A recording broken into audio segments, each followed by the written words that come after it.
We are pleased to welcome Roz Chast, who is the author of this compelling, interesting, got to get this book, I Must Be Dreaming.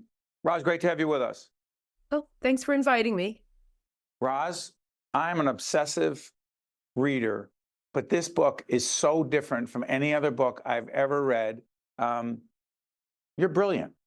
I'm sure people say that to you all the time. I, the cartoons, excuse me, the illustrations and the writing, you did it all. Uh, That's what I do. Yeah. But let me ask you this, because I'm actually going to ask people to go to, if we can show the graphic on page 10 of the book, why dreaming is so great. Why is dreaming so great?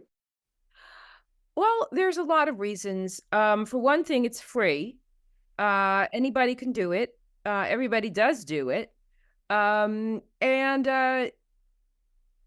this stuff that we make up when we go to sleep has always fascinated me since I was a little kid. I didn't really understand what it was. Every night, every single person, we do this odd thing that we call dreaming, but we don't really know what it is or why we do it. And I think it's great because it's interesting, and also it's a mystery of daily life. Roz, the other thing is you're very upfront about the fact that you suffer from anxiety. What is the connection between your anxiety and your work, your art? I think for me, it's probably humor and anxiety. I don't know. They're kind of like peanut butter and jelly. There's some connection there. I'm not uh, the most analytical person you've ever met, but I think there's a lot of things that if they weren't funny, I would probably, just wind up like ripping off all my clothes and run screaming down the street. Um, And you do not have dreams about that, do you? I have certainly had dreams where I haven't had clothes on. I think everybody does. That's a very common Yes, dream it sort of is. thing. Yeah. The other thing about you that is fascinating to me is when you were growing up, you were not allowed to read comics as a child Yeah. because Well, my mother was an assistant principal. My father was a teacher. Uh, to them, comics were for morons. They were for people that did poorly in school, that didn't care about school, that were maybe kind of stupid, and uh, and they were just bad. They were just like junk books, and my parents did not believe in that, especially my mother. And she used to brag about being in school and taking comic books away from children. So go figure. yeah. I'm curious about this as a cartoonist, as an artist. How early on did you realize that you had a gift and a talent in this area? I always loved to draw. From the time I was, before I could write. Like many kids, most kids, they draw. I think, when I was probably around 5 or 6, how one kid is going to be the fastest runner, and one kid is good at math, and one kid is the prettiest, and I was always a kid who drew, and yeah, so I never really thought like I have a talent. It was just like I'm the kid who draws. So In 1978, you joined the New Yorker. You're on board yeah. there. And that's how big a thrill was that? It was a shockaroo. It was as much of a sort of shock as it was a thrill.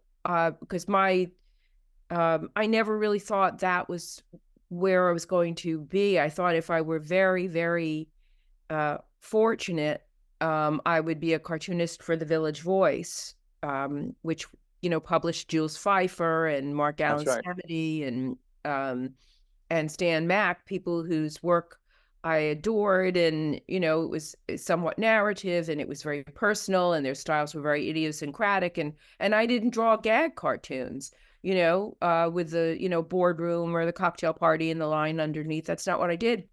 So when they hired me, I was gobsmacked. Semi-lucid dream. Team, could we put up semi-lucid dream? Talk about that.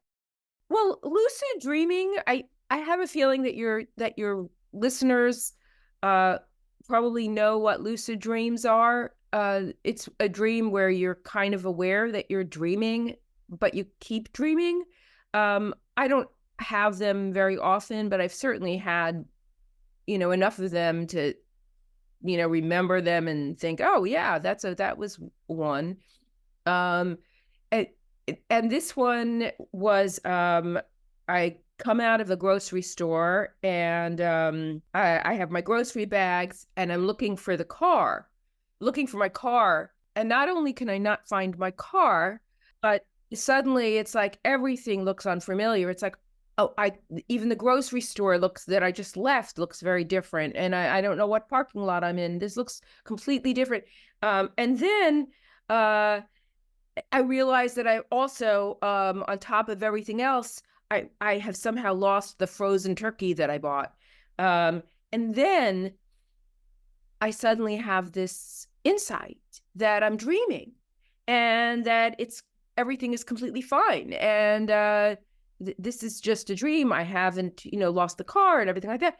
But then I think, but I still have to find the frozen turkey. I still haven't found the frozen turkey. That's in real life, you haven't found the frozen turkey. That is what? In real life, not just the dream. Or do you have No.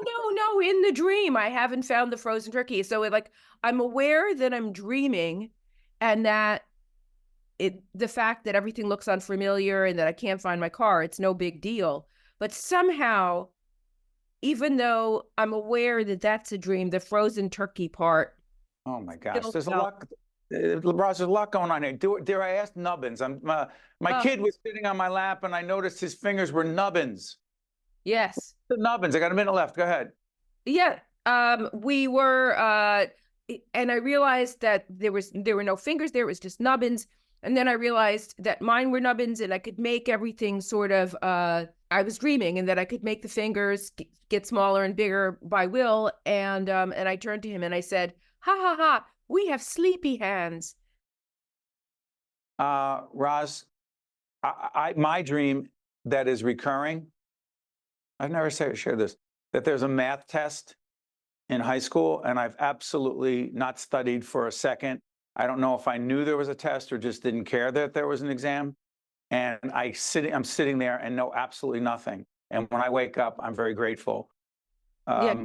I know I'm going to go see a therapist and find out what's going on there. I must be dreaming. Yeah, Roz, do you have, real quick before we go, do you know what that is? Do you know what that's about? What is about? My dream that I'm not prepared. I think all I know is that that's an extremely common, I hate to tell you, but that is an extremely very common dream. We all have that dream of being back and we taking a test or you don't know, I'm back in high school all the time in my dreams. Sometimes it's even a lucid dream. You would think that at some point I would realize, I would have an epiphany and I would not have that dream again, but no. No, I'm probably going to have it tonight. I must be dreaming. Roz, well done. Congratulations. That's the book. Go out and get it. Thanks, Roz. Thank you. What are you dreaming about? See you next time. One-on-One with Steve Adubato is a production of the Caucus Educational Corporation, celebrating 30 years in public broadcasting.